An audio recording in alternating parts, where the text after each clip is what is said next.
Olá, querido aluno. Bem-vindo a mais uma aula de História. Eu sou a professora Yasmin e a aula de hoje vai ser sobre um assunto muito importante, muito bacana, que é a formação da identidade nacional.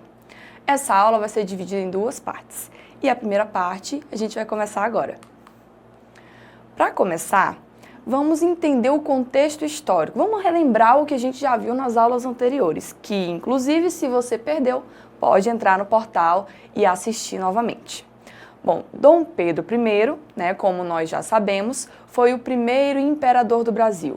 Dom Pedro de Alcântara, Francisco, Antônio, João Carlos, Xavier e todos esses 24 nomes que vocês estão vendo aí, compõem o nome do primeiro imperador do Brasil, Dom Pedro I. O responsável pela declaração da independência, pela emancipação do Brasil, que deixava de ser uma colônia e passava a ser uma nação independente. Todo esse processo que nós já vimos em outra aula, Então, a independência do Brasil ela foi proclamada em 7 de setembro do ano de 1822. A partir daí, começa uma nova fase do Brasil, uma fase em que o Brasil não pertence mais a Portugal, que se torna independente econômica, política e socialmente. Agora, há necessidade da formação de um sentimento de pertencimento. Aquele povo que vive no Brasil tem que se sentir parte da nação, tem que se sentir pertencente. E aí se inicia o processo de construção dessa identidade. Só para a gente lembrar e registrar, foi em 1831 que o Dom Pedro I deixou de ser imperador para poder assumir o trono português. Então, nessa fase do primeiro reinado em que ele governou, se inicia o processo dessa construção. Vamos lembrar também as dificuldades que Dom Pedro enfrentou, como, por exemplo, lidar com os dois grupos políticos, que eram os liberais exaltados, os liberais moderados, os conservadores, que tinham ideias políticas divergentes e um pouquinho diferentes para o Brasil, apesar de que todos eram membros de uma elite. Os liberais exaltados, por exemplo, defendiam uma república, como você está vendo aí, ideias republicanas, transformar o Brasil em uma república após a emancipação. Já os moderados queriam que o Brasil continuasse sendo governado pelas elites, por uma monarquia centralizadora. Queria que Dom Pedro continuasse sendo monarca, mas que tivesse uma constituição. Inclusive, eram a maioria que queriam essas ideias. Então, esses grupos, eles acabaram influenciando Dom Pedro na construção da primeira Constituição, que também faz parte daquela outra aula. Vamos só lembrar, tá? Rapidinho para a gente poder ir para o que interessa hoje. Então, nós tivemos um projeto, e antes de termos a primeira Constituição do Brasil, nós tivemos um projeto feito por essa elite conservadora, que se chamou Constituição da Mandioca, em que ela teria, assim, algumas ideias mais elitistas, e também teria algumas ideias que não agradavam o Dom Pedro, porque tiraria um pouquinho do poder dele. Como, por exemplo, ela seria anti-abolicionista, ela seria anticolonialista e seria classista. Então, dessa forma, o Dom Pedro se sentiu ameaçado, acabou não aprovando o projeto e ele próprio dissolveu a Assembleia, formou outra Assembleia e participou pessoalmente da construção do novo texto dessa Constituição de 1824, que vai ser a primeira Constituição do Brasil. Então, outra coisinha que nessa Constituição da Mandioca, esse projeto, queria trazer seria a divisão dos poderes em executivo, legislativo e judiciário. Os três poderes que nós também já estudamos. Só que o Dom Pedro ele queria algo a mais, ele precisava se impor mais, porque a sociedade brasileira ela ainda estava fragmentada, ela ainda não tinha aquele sentimento de pertencimento, as pessoas não se sentiam parte da nação, ainda haviam muitos portugueses, então começaram alguns movimentos revolucionários e separatistas. Então, em várias províncias do Brasil, começaram alguns movimentos para se separar do Brasil, para que eles deixassem de ser membros desse governo autoritário, gente? Então, o projeto da Mandioca não foi aprovado e um novo texto constitucional foi outorgado, ou seja, ele foi imposto, nem precisou passar pela aprovação popular. Então, nós tivemos uma Constituição que dividia os poderes em 4, onde o próprio Dom Pedro teria mais poderes. Temos sim o Executivo, Legislativo e Judiciário, mas temos o poder moderador, que era a pessoa do imperador, que poderia dissolver qualquer coisa que os outros três poderes fizessem. também temos a influência direta sobre a Igreja Católica, né, o Senado vitalício, entre outras coisinhas que nós também vimos nas aulas anteriores, que você vai lá entrar no portal para assistir. Bem, vamos então ao que interessa, identidade nacional. Para que eu vou saber o que é identidade nacional? Gente, identidade não é só aquele documentozinho que a gente leva na carteira. Identidade nacional, ela se refere a um conceito, né, que indica essa condição social, esse sentimento de pertencer a uma determinada cultura, eu me sentir brasileiro. Então, o indivíduo, né, que tem esse sentimento de pertencimento, ele vai participar do processo eleitoral, por exemplo, ou vai ser excluído, né, depende, ele vai ter uma identificação com essa cultura, né? Então, é um tema relacionado a uma identidade cultural, ou seja, é um conjunto de características de um povo, que são oriundas de uma interação dos membros dessa sociedade e a forma deles interagirem com o mundo, certo?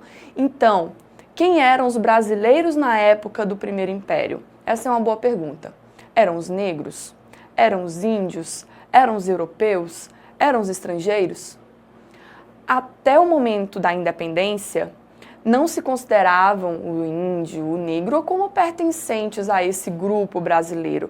Eles eram meio que excluídos, né? Tinha um processo de exploração de mão de obra. Então, vamos entender como que se deu essa transição, essa transformação do pensamento da identidade nacional até chegar no que nós temos hoje. Então, aqui nós vamos ter a participação, por exemplo, no Primeiro Império, de alguns grandes pensadores. Então, assim que o Brasil se emancipa, se torna uma nação, né, se torna independente, a elite brasileira vai ver a necessidade de construir essa identidade nacional. Dentre eles estão José Bonifácio, né, que foi super importante na história do Brasil. Lá ele participou, ele foi senador, ele foi ministro, né, ele participou da construção de diversas leis e também foi super influente na criação do Dom Pedro II, né, o herdeiro que vai vir aí no segundo reinado. Então, a nação, né, o país, o rosto do país é o seu povo, é a sua cultura. Então, naquela época, isso precisava ser construído, porque as pessoas se sentissem membro, participantes, se sentissem parte da nação. Então, essa pretensão, ela se fazia recorrente, né, formar a identidade nacional. Né? No resto do mundo, o nacionalismo, o sentimento de pertencimento a uma nação, já estava acontecendo e no Brasil precisava acontecer. E aí, nós temos por nacionalismo um termo que é utilizado para descrever o sentimento e a atitude que os integrantes de uma nação têm quando formam a identidade nacional. Eu sou brasileiro, né?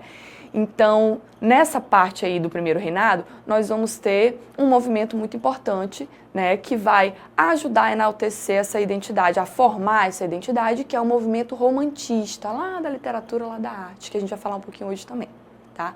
Então, aqui nós temos um texto muito interessante, né, do José Murilo de Carvalho, que fala sobre a cidadania. Quem são os brasileiros? Né? Isso quer dizer, ele disse, que a construção da cidadania tem a ver com a relação das pessoas com o Estado e com a nação. As pessoas se tornam cidadãs à medida que passavam a se sentir parte de uma nação e de um Estado. Da cidadania, como conhecemos, faz parte, então, a lealdade a um Estado e uma identificação como nação. As duas coisas também nem sempre aparecem juntas. A identificação à nação pode ser mais forte do que a lealdade ao Estado e vice-versa. Em geral, a identidade nacional deve ser fatores como religião, língua, lutas, né, contra inimigos em comum. E aí a gente vai também enaltecer o folclore, por exemplo, né, a cultura popular. A lealdade ao Estado, ela depende do grau de participação das pessoas, né, na vida política dessa sociedade. Então, é a maneira como o Estado, a nação, o povo interagem, certo? Então, a construção dessa identidade nacional, ela vai se iniciar no Primeiro Reinado e ela vai se consolidar somente em 1930, lá na Era Vargas, que a gente vai ver na próxima aula. Tá? Então agora, como o Brasil é um Estado soberano, independente, né, o Brasil precisa enaltecer quem é o brasileiro, né, quem é o povo brasileiro, esse sentimento de brasilidade. Então, há uma coesão social que acompanhe a existência de um Estado. É muito importante para o Estado que haja, né, esse sentimento nacionalista, para que ele tenha mais poder, né, para que ele tenha mais respeito do povo e também para que o território nacional esteja mais protegido e unido em volta dessa identidade, desse sentimento. Lembrando, né, que haviam vários movimentos separatistas, né, os brasileiros estavam muito satisfeitos. A gente vai ver, por exemplo, em Pernambuco, né, algumas revoltas em Pernambuco que vão querer se separar, eles não se sentem, né, pertencentes. No Uruguai, na província Cisplatina, os uruguaios pertenciam ao Brasil, mas eles não se sentiam brasileiros porque nem a língua eles falavam. Então isso é muito importante. Então, o povo brasileiro, tantas etnias, né, tantas cores, tantas línguas e tradições, todos eram ouvidos da mesma maneira? Não, gente. Nesse período, no Brasil, quem dominava eram as elites, eram os brancos, eram os portugueses, né, e os seus descendentes. Os negros, os africanos, né, que eram escravizados, e os índios, eles não eram assim considerados cidadãos. Nem sequer a Carta Constitucional, nem sequer a legislação lembrava deles, certo? Então, a Constituição não citava a presença dos índios, a humanidade dos índios, que havia uma discussão, né, sobre aceitá-los ou não, porque eram escravizados, da mesma forma como havia uma ideia de eugenia, né, de superioridade racial com relação aos negros. Então, eles sequer foram citados no texto constitucional. Então, a exclusão desses grupos étnicos, gente, vai gerar o quê? Vai gerar, né, um sentimento de insatisfação. Mas, né, alguns elementos foram criados também para que o povo começasse a se sentir pertencente, como, por exemplo, o hino nacional, né, que nós já falamos na outra aula, esses símbolos nacionais, a bandeira, que mudou algumas vezes, né, a bandeira imperial, depois a bandeira republicana e a atual bandeira, né? Então o Estado ele vai contar com esses elementos para fazer com que o povo se sinta cada vez mais pertencente, né? Sinta-se cada vez mais brasileiro. Na próxima aula a gente vai aprofundar esse assunto, tá? A gente vai falar um pouco mais sobre esses movimentos, sobre como o índio e o negro começaram a ser inseridos na questão da identidade nacional. E agora a gente vai exercitar o que nós vimos até agora.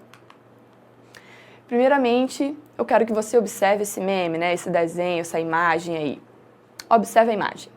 Diz assim: retrato da única família tradicional brasileira que eu conheço. Qual é a crítica que esse autor da imagem procura fazer nessa questão da identidade, né, nacional que se tinha? Os índios, os negros, eles eram tratados da mesma forma que os brancos, que os europeus?